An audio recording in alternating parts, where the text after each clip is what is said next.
சிறகடிக்க ஆசையில இன்னைக்கான ப்ரமோ என்னன்னு பார்க்கலாம். முத்து வந்து மீனா கிட்ட எல்லா விஷயமே சொல்லிடுறாங்க. சின்ன வயசுல என்னெல்லாம் நடந்துச்சு, இதுதான் மீனா நடந்துச்சு.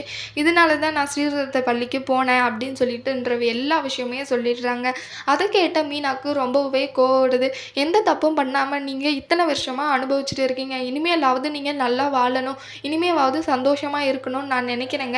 நான் என்ன முடிவு எடுத்தாலும் நீங்க அதுக்கு துணையா இருப்பீங்களா? அப்படின்னு சொல்லிட்டு மீனா வந்து கோவத்துல கேட்குறாங்க. அப்போ வந்து "நீ என்ன மீனா இப்படி கேட்குற? நீ என்ன பண்ண போற?" அப்படின்னு சொல்லிட்டு கேட்குறாங்க. நான் கேட்டதுக்கு மட்டும் பதில் சொல்லுங்க. நான் என்ன பண்ணாலும் என் கூட இருப்பீங்களா? அப்படின்னு சொல்லிட்டு கேட்குறாங்க. "சரி மீனா" அப்படின்னு சொல்லிட்டு சொல்றாங்க. மீனா போயிட்டு சொல்றாங்க, "இன்ன வரைக்கும் என் வீட்டுக்காரர் வந்து இங்க ரொம்பவே வருத்தப்பட்டு, மனசு கஷ்டத்தோட தான் இங்க இருந்திருக்காங்க. அம்மா பாசம் கிடைக்காம. அதனால இனிமேவாவது அவங்க சந்தோஷமா இருக்கணும்னு நான் நெனைக்கிறேன். நான் இப்ப எடுக்க போற முடிவுக்கு மாமா நீங்க தான் எங்களுக்கு உறுதுணையா இருக்கணும்." அப்படின்னு சொல்லிட்டு மீனா சொல்றாங்க. "அடியே என்னடி பேசிட்டு இருக்க? என் முழுசா பேசி தொலையேன்டி" அப்படின்னு சொல்லிட்டு விஜயா கேட்குறாங்க. அதுக்கு மீனா சொல்றாங்க, "நாங்க 2 பேரும் இப்ப வீட்ட விட்டு போலான்னு இருக்கோம். நாங்க போறோம்." அப்படின்னு சொல்லிட்டு வீட்ட விட்டு கெளம்புறாங்க.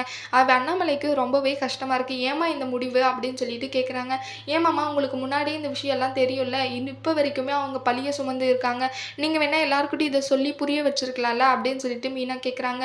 அப்ப வந்து அண்ணாமலைக்கு என்ன சொல்றதுன்னே தெரியாம குற்ற உணர்ச்சியில இருக்காங்க. அவங்க 2 பேருமே வீட்ட விட்டு வெளிய போயிடுறாங்க.